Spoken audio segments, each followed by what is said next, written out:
For today's video, Tugis. Kapit tayo.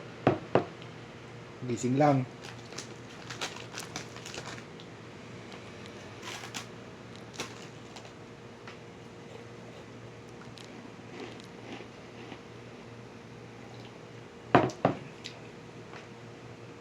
Prepare naman sa pasok.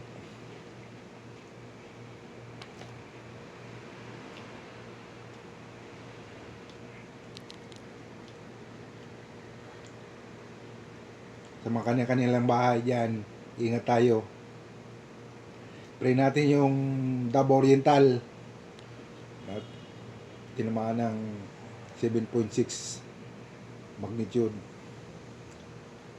Pray natin kung mayroon kayong pwedeng ipamahagi, pamigay. Mayroong mga agency na nagkukuha ng mga relief, tumutulong sa kuwan. Paabot tayo sa mga kanilang bahay. Ingat-ingat tayo. Pray natin sila.